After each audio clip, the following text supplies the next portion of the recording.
kan ek nie hoor nie.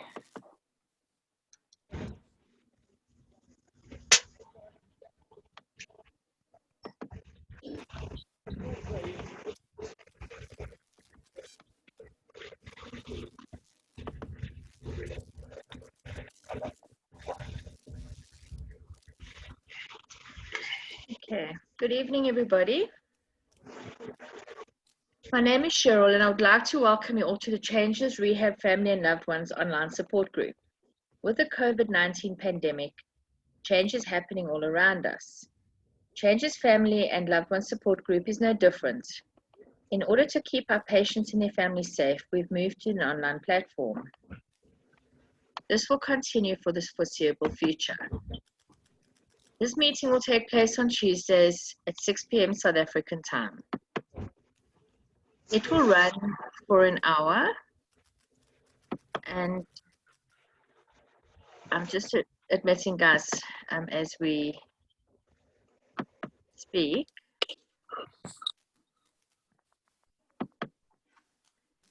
You're welcome to stay behind and chat thereafter. We observe anonymity and confidentiality at this meeting, and we ask that who you see here, what you hear here, when you leave here, let it stay here. We ask that you focus on yourself and your own recovery and not discussing your addicted or recovering loved one. We ask that you do not gossip. This platform is open to learn new ways of dealing with addiction and recovery in a healthy way. You're probably filled with fear and anxiety and have many questions to ask. Please do not ask questions relating to your loved one in treatment with us. Those questions can be answered by the counselor. Sorry again. Give this meeting a try. Sorry.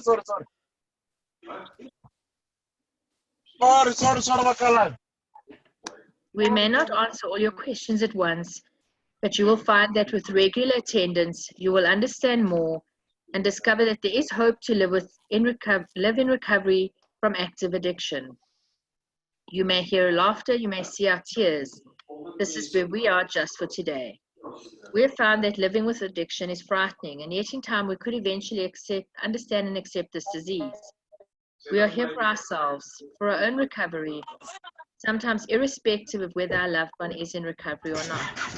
Could I please ask that everybody mute their microphone?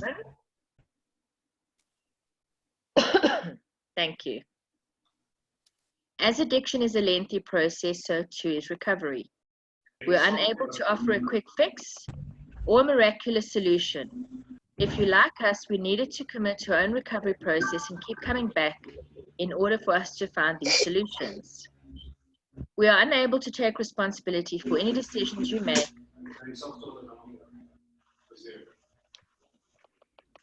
Sorry, Cheryl, don't you want to just mute everyone? I just need to find the screen.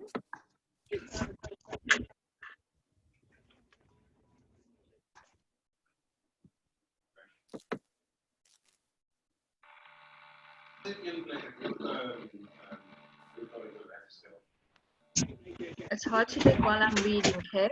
I'll have to do it when I'm finished. Okay. We're unable to take responsibility for any decisions you make after hearing about what we have to say or what experiences we've had. This process teaches us to take responsibility for ourselves, for our own actions to facilitate change. We are not here to directly change our loved ones. We've discovered that when we begin to do things differently, we heal, and our loved ones slowly do begin to change. You could please bear with me. I'm just going to exit the screen so I can put everybody onto.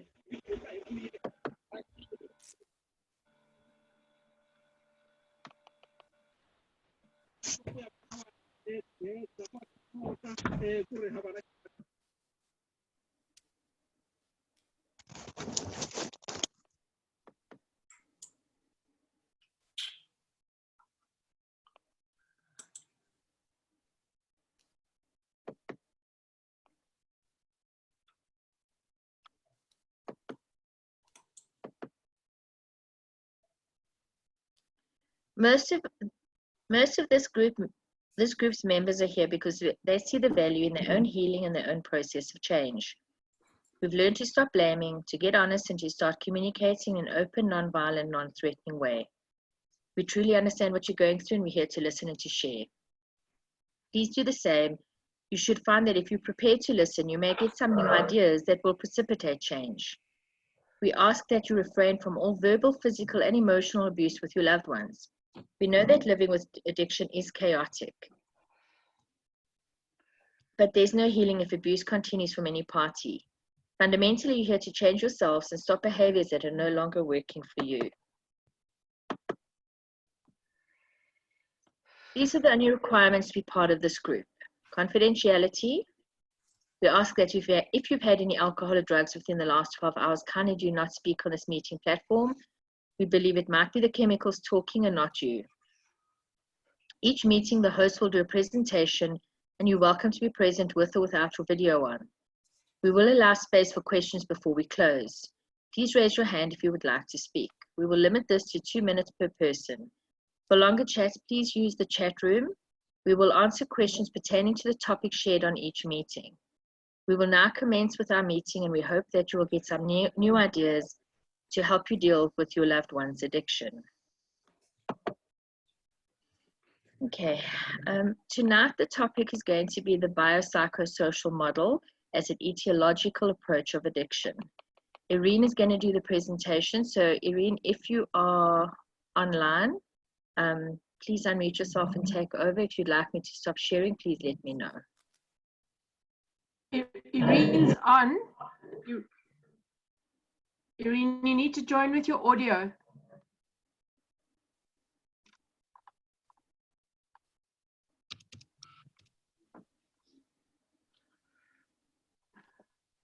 Okay.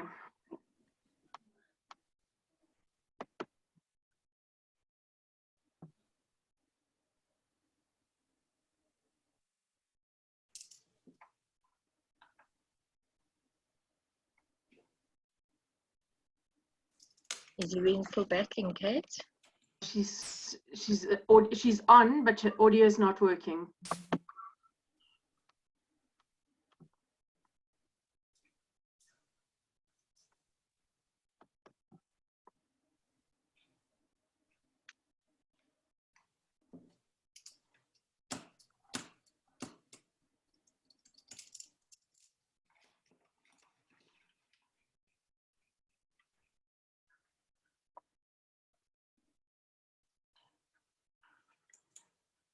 Okay, I'm going to kick off, although I haven't prepared this presentation, it is Ereen's work.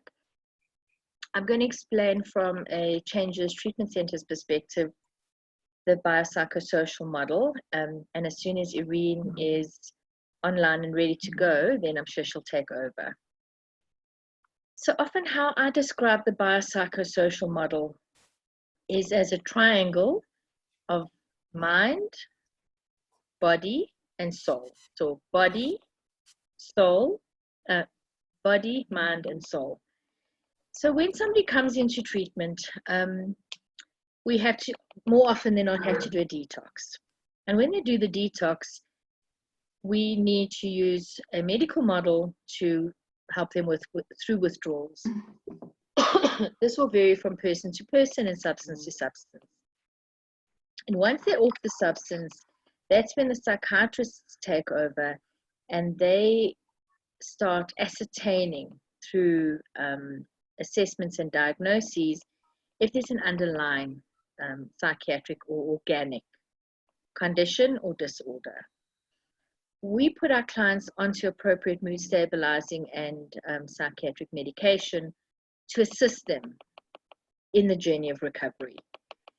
And once those meds start kicking in, it then allows the psycho, which is the psychological side of addiction, to start being addressed. And in that psycho side, we deal with addiction as an illness, not as a badness, not as a weakness, not as a moral issue, but as a dis-ease or disease. So once we find the detox has happened, we can start doing the individual counseling, start focusing on the group therapy, start integrating social skills, life skills into the person's process, that can have to do with the psychology.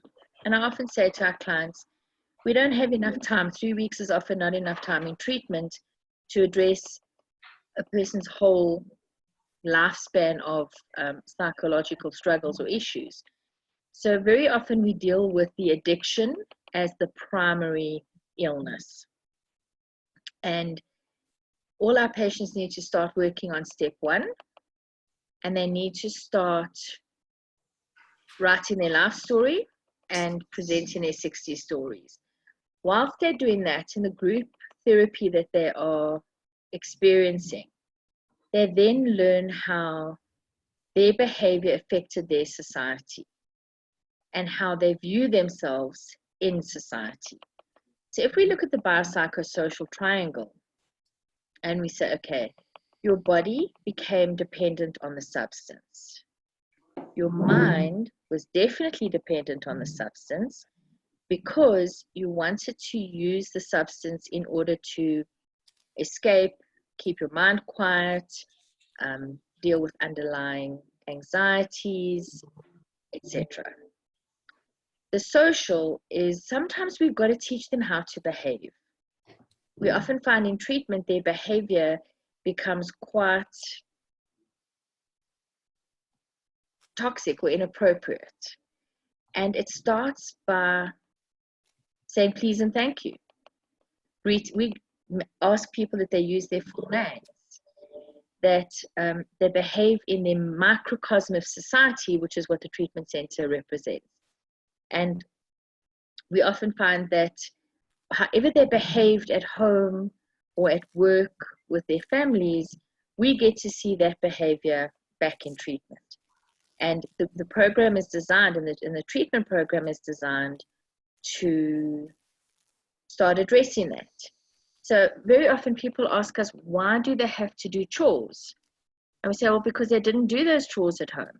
Somebody else was picking up the pieces, somebody else was cleaning, somebody else was doing shopping, somebody else was making their bed. So after detox, literally on day 3 or 4 of treatment, we expect our patients to start making their beds. And part of that is they've got to learn how to live in a social environment with their families, with their partners, with their children's community, etc. And I often say to people that I treat, my patients and clients, you're not judged by what you think and feel, but you are judged by what you do. Okay, Ereen has just joined the room. And people are holding you accountable for your actions and how you relate to people, how you react to people, and that determines, it tells people who you are. So in the treatment process of realigning the thoughts and the behaviors, we start holding them accountable for their actions, but we also then work through the thoughts and the feelings. Because most addicts come into treatment with a lot of shame. And believe it or not, and it might sound quite bizarre, but a lot of the shame is what they think and feel. We have to point out how their behavior became inappropriate. So the shame often is they feel less than, inadequate, not good enough, carrying the scars of what they've done. But it's more around how they think people view them. And whilst they're doing group therapy and they hear that other people have similar kinds of behaviors, it starts helping and addressing the shame. Ereen, are you there? Are you Hi, ready? Cheryl. Hi. Sorry, everyone, for my technical difficulties. Thank you, Ereen. I've just given a brief overview. I haven't started your workshop. So if you don't mind, I'm going to click to the next slide. Thank you so much, Cheryl. Pleasure. Welcome, everyone. I know Cheryl has told you guys what we're going to be talking about this evening. I'd like us to go through firstly the table of contents, so what we'd be actually going into and what I'll be unpacking today. So Cheryl, if we can have the next slide, please. Thank you. So what we're going to be looking at this evening is a brief history of the biopsychosocial model, and then we're going to be looking at 4 models that researchers have historically investigated related to addictive behavior. Then we're going to go into the biopsychosocial factors of addiction and how addiction as a disease may progress. And then we're going to look at other individual differences and environmental variables that influence substance use. And then we're going to conclude. Cheryl, next slide, please.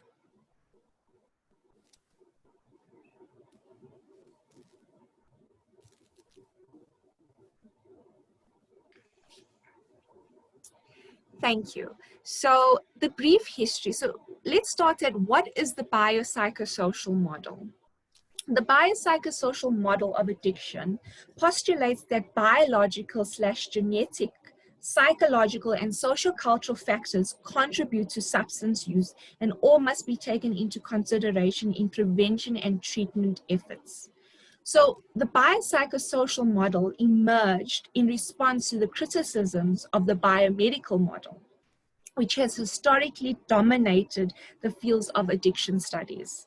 So a very intuitive man, we can call him intuitive, George Engel, he authored a seminal paper called The Calling for the Abandonment of the Biomedical Model of Illness. So he favored the biopsychosocial model because of all the limitations he found.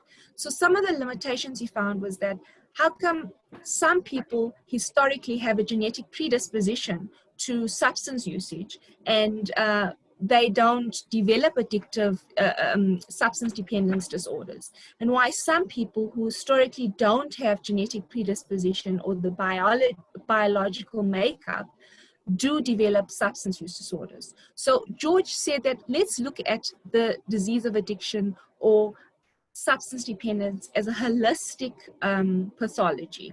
And that's how the biopsychosocial model came about. So before we go, next slide, please, Cheryl.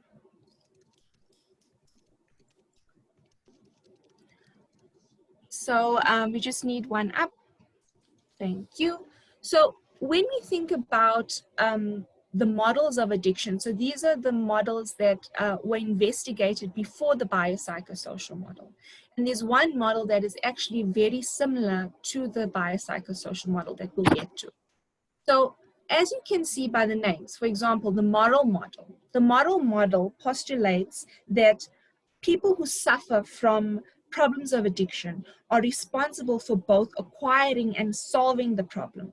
People who become addicted are seen as morally weak with poor willpower, and they must will their way through addiction in order to recover. Now you can see with the brief description of this model that it's actually quite punishing. You know, how do I have any insight into my disease, the disease of addiction, what I'm struggling with, if I'm being condemned? And it's actually quite an old historical model that is actually, it is still practiced, and it's practiced by a lot of rehabilitation facilities that do use religion-based practices. And then the Enlightenment model, it is endorsed by the AA or Alcoholics Anonymous and other 12-step philosophies, and requires people to seek recovery by turning the problem over to the higher power. Only a higher power can cure addiction, and this is a person's task to form and strengthen a relationship with a spiritual entity so that this entity can solve the addiction problem. So, yes, AA and 12-step programs do use the Enlightenment model, but the AA programs and 12-step programs have grown since the Enlightenment model did come about. And it's not about having a stereotypical, you know, God, Buddha, Allah. It's the system, the AA system can be seen as a higher power for addicts in recovery. And then the medical disease model. emerge in response to moral and enlightenment models. In the medical model, the addict is responsible neither for the development of the problem nor for its resolution. This model posits a biological genetic predisposition for addiction and an underlying disease process and assumes that the disease is progressive. And we have discussed the medical disease model. The compensatory model holds that people are not responsible for developing the addictive problem, but are responsible for their own recovery. In the compensatory model, the role of multiple factors in the development of addictive behavior is noted, including the biological predisposition, early experiences, and social and cultural variables. And the continued use of substances is viewed as a way to cope with stress. Of these four models, the compensatory model is the most similar to the biopsychosocial model. So the biopsychosocial model of addiction, science has not discovered a single factor that can explain why some people use substances and why they can use substances without the disease being progressive, while others abuse or become dependent on the substance. So previous models can't explain this. Instead, the available evidence suggests that biological, genetic, personality, psychological, cognitive, social, cultural, and environmental factors interact to produce the substance use disorder. So meaning that the interaction of all of these factors are important and hold the equal weight in determining the outcome of, for example, a substance use disorder. So the interaction of these factors to produce substance use problems is the core tenet of the biopsychosocial model of addiction.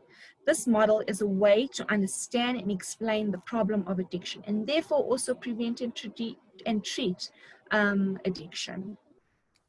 So Cheryl, if you could please have the next slide for the biological factors. Thank you. So some of the biological factors and the development of addictive behaviors. So given the right environment, biological and genetic predispositions may increase the risk of substance use problems. So in adoption and twin studies have found that substance abuse is to some extent hereditable. So male children of an alcohol-dependent parent have 4 times the risk of becoming problem drinkers compared with the children of non-dependent parents. So that shows a potential direct link between modeling substance in the home, but as well as the genetic predisposition. So there's 2 things that are at play here: modeling the alcohol-dependent behavior, as well as the genetic predisposition. So among adults with alcohol dependence, male children of an alcohol-dependent parent have 4 times the risk of becoming problem drinkers compared with the children of non-dependent parents. So they have 4 times the risk of becoming dependent on alcohol. It has been reported that 30.8% of people with alcohol dependence had at least one alcohol-dependent parent. Among adults with alcohol dependence, 27% have alcohol-dependent fathers and 4.9% have alcohol-dependent mothers.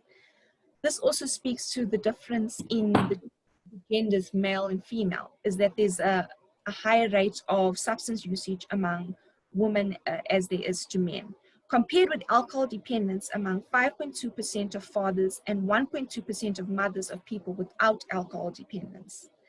Among twin pairs, in which one twin was diagnosed with alcohol dependence, they found that with monozygotic twins, there is a 54.2% chance of developing alcohol dependence if you're a monozygotic twin. And that just shows how genetics is at play and how strong the genetic predisposition is. With dizygotic, which is less, the DNA is less similar, there's a 31.5% chance. So calculated hereditability ranges from 40 to 90% across studies, with more chronic and severe forms of alcohol dependence showing greater estimates of heritability. So there's a 40 to 90% chance of substance use having a genetic predisposition, or having substance dependence, if there is a genetic predisposition. However, it is important to note that someone with a strong genetic predisposition to alcohol still needs to engage in substance use before the addictive behavior becomes manifests. A genetic predisposition towards addiction does not influence the substance of choice to which a person may become addicted. Instead, it is associated with an increased propensity towards addictive behavior in general. Despite the strong evidence of the role of genetic influence on alcohol use behavior, biology is still insufficient to account for the entirety of the substance dependence or substance dependence disorder. There still remains cases where people with no known genetic risk become addicted and cases where people with great genetic risk do not. We need to acknowledge the psychosocial variables to explain these occurrences and that these variables may interact with genetic and biological risk to cause addiction. Cheryl, if you please move to the next slide. So with regards to the psychosocial factors and the development of addictive behaviors, we're going to be looking at the risk factors in children, personality and temperament, conditioning, and outcome expectations or expectancies. So when we're looking at risk factors in children, much research has been conducted on childhood variables that increase the risk for alcohol dependence and substance use disorders. So there's an increased likelihood of substance dependence, alcohol usage, drug usage in victims of abuse who exhibit externalizing behaviors, such as those seen in having conduct issues, attention, ADHD, and ODD, which is oppositional defiant disorder. In particular, antisocial and deviant behaviors such as aggression, hostility, vandalism, rebelliousness, and association with deviant peer groups place one at risk for substance use disorders later in life. Antisocial personality disorder is highly comorbid with substance abuse and dependence, and antisocial behaviors in childhood act as strong predictors of substance problems in adulthood. This is independent of a family history of substance abuse. This validates the importance of the biopsychosocial model, that biology is not a sufficient etiological model on its own. And if we go to personality traits or personality variables that impact later substance use, this includes high sensation in seeking, so that reward system looking for external stimulus, low harm avoidance, not avoiding dangerous situations, negative affectivity, and then all emotions. I don't like to use the word negative affectivity because I don't think any emotions are negative, but with negative affectivity and personality variables as almost an etiological point or factor for substance dependence, it would be frustration, anger, aggression, reward dependence, and other temperament variables that predict later substance problems are low attention capacity, high emotionality, not being able to regulate one's emotions, low sociability, impulsivity, and a difficult temperament in childhood. This is defined as high activity level, low flexibility, mood instability, and social withdrawal. This has been shown to predict substance abuse in adolescence. One research study found that a difficult temperament in childhood was a stronger predictor of later alcohol dependence than a family history of alcohol dependence. Now, to explain the conditioning aspect, I'd like to play a video for you guys. And it's about a little bird called Kiwi. So Cheryl, if you'd please go to the next slide.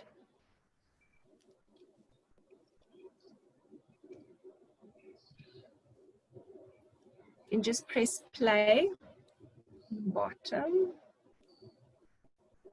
Thank you.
Go out.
Go back to the previous slide.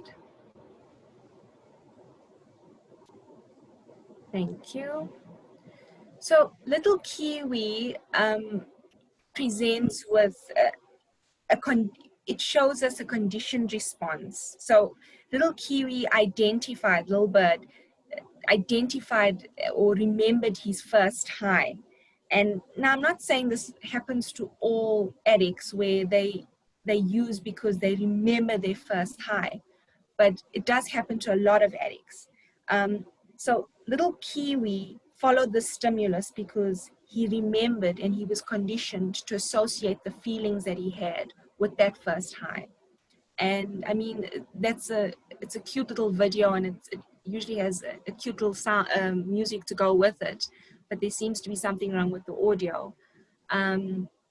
But it's such a nice illustration around how addicts can get conditioned into this reward system where I remember what it's like, I know what substances can do for me, it helps me forget, it helps me not go through for a moment, just for a moment, so I don't have to think about what I'm going through, the feelings that I'm feeling, these overwhelming feelings. And behavioral theorists speak about this conditioning. There was a very famous experiment done by Pavlova. It's called Pavlova's dog, I think it's called. And it was an experiment where they found every time there was a dog and every time they would feed the dog and put the food down, the dog would salivate.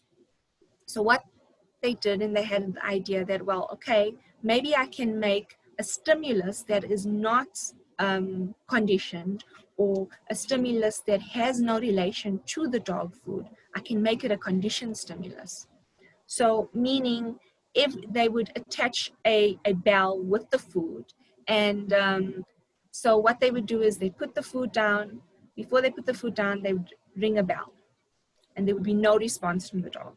But they continuously paired the food with the bell. And what they found is that the dog would salivate for the bell and without the food being there. So what happens is that there's a conditioned response that the dog identifies with the bell, which is the food.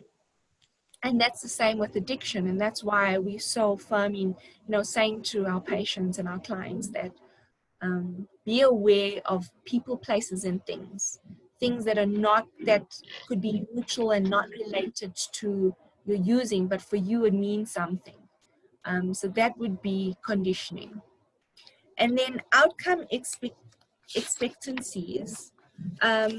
Addiction is not merely a physiological response to something that feels good and is rewarding.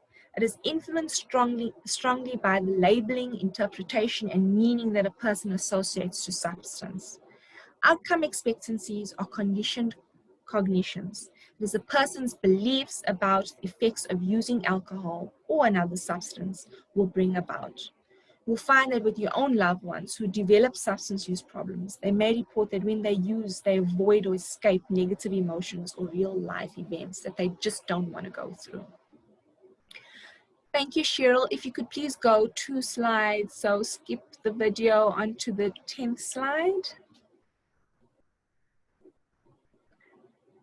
Thank you.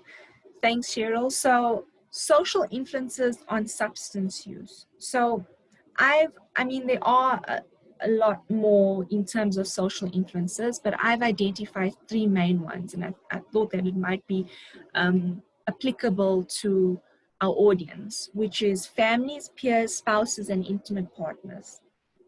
So family. So in addition to genetic factors, addictive behaviors are transmitted between generations in families due to social influences. So the social learning theory suggests that modeling influences behavior, and that adolescents who observe substance use in their parents are more likely to use substances themselves. So a very common question that I get when working with families, and the primary isn't the addiction. So in working in my private practice, a lot of parents will come and say, I'm having difficulty with my adolescent or my teenager, and I just don't know how to communicate with them, because I'm trying to balance the two. I'm trying to be a parent. I'm also trying to be a friend. I'm trying to be the parent that allows them to drink with me or use at home, or use in terms of alcohol, and being open about sex and having open lines of communication, which is helpful. But we've got to be aware of the boundaries of being a parent and being a friend. And I always tell families that. And it's important to note how it translates, or how it moves from adolescence into adulthood, the norms, because our teenagers and our adolescents take this into adulthood and they implement it in their families, and they continue the cycle of modeling those behaviors. And then peers. Having a peer group that uses substances acts as a strong predictor for adolescent substance use, as is the perception that one's peer group endorses substance use. And we can perhaps identify this in our own family members or not. But how many times have we said, it's because you're hanging around with Johnny, that's why you can't stop using weed? Or you're hanging around with Sarah. Sarah's not good for you.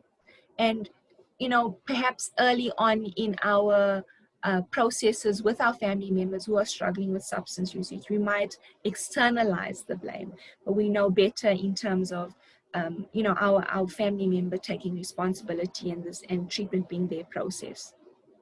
And peers can, as I said, doesn't only have to be a thing in adolescence, it can be a thing in adulthood. You know, sometimes people will call other friends or family over and drink with them because they don't want to feel that guilt and shame. They want to normalize that, you know, I don't actually have a problem, but I'm doing it socially, and it's just another excuse. And then spouses and intimate partners. Research has supported spousal concordance in substance use behavior, meaning wives and husbands tend to use the same substances, and heavy drinking or drug use in one partner predicts heavy use in the other partner. I think this speaks loud and clear to the enabling nature of two addicts being together, and two people struggling with substance use problems, and the chaos that comes with that. And problem drinkers are disproportionately more likely to be married to other problem drinkers. So chaos breeds chaos. Chaos is attracted to chaos, and that's no different for substance abuse issues. Okay, next slide, please, Cheryl.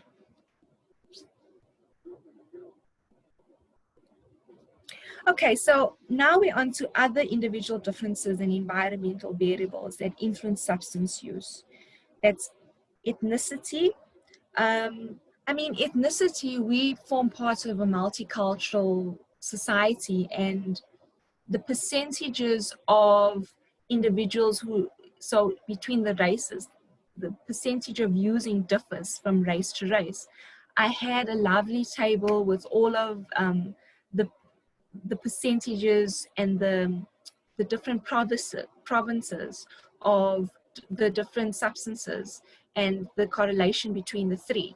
And I can't seem to find it, but there is differences in ethnicities in terms of using, and this might be linked to socioeconomic status, this might be linked to education, this might be linked to gender, to poverty, and culture and religion, and you can go on and on and on and on. But the three most powerful are gender, ethnicity, and poverty, as identified by research. So gender, across cultures, males smoke more, use more drugs, consume more alcohol, and have more alcohol and other substance use disorders than females. Among women, but not men, becoming a parent is also associated with decreased risk for drinking problems. Other risk factors for addiction, such as childhood physical and sexual abuse, depression, intimate partner violence, PTSD, may play an important role in the initiation and maintenance of drug use amongst women, more than among men. Women also report a greater propensity to use substances to alleviate negative emotions than men would. And then poverty. Socioeconomic status also affects substance use behavior. Poverty is an established risk factor for alcohol and drug problems, and low income is associated with alcohol dependence and comorbid psychiatric disorders. This may be due to because drug trafficking and selling is more prevalent in lower socioeconomic areas. Okay, so we're on to the conclusion. Okay. So conclusion, in summary, there's a great deal of evidence supporting the biopsychosocial model of addiction, which gives weight to biological, psychological, and social factors in understanding the development and progression of substance use problems. Research supports the role of biological factors such as genetic predisposition in the development of addictive behaviors. At the same time, there's support for psychological and cognitive factors. In order to prevent and treat addictive behaviors, attention must be paid to the biological, psychological, and social factors that interact to produce and maintain disorders of addiction. And this is why we endorse the biopsychosocial model at Changes, because our belief is that this is a disease that affects every part of your life, and therefore it will have causes or etiological factors that will cause addiction and substance-related disorders. The evidence clearly indicates the importance of factors in all three realms, and successful treatment programs will benefit from taking a biopsychosocial view of the problem of addiction. Thank you. Does anybody have any questions?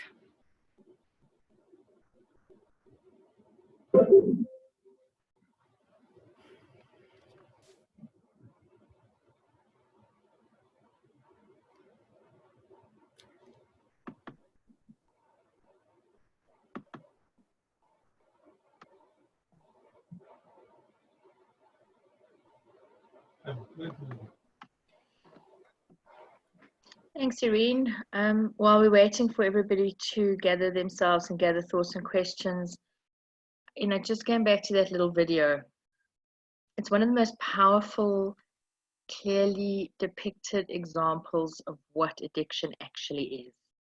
And that little animation just touches you. It just explains it so well. And I think, because when you live with addiction and you're recovering from addiction, everything's so complicated. But when you see that, you just get it. It helps you understand this disease. So I was really glad that you added it to the presentation. Well done. It was great. Thanks, Cheryl. Cheryl, I don't know if you want to take the record button off so we can share questions. Sure.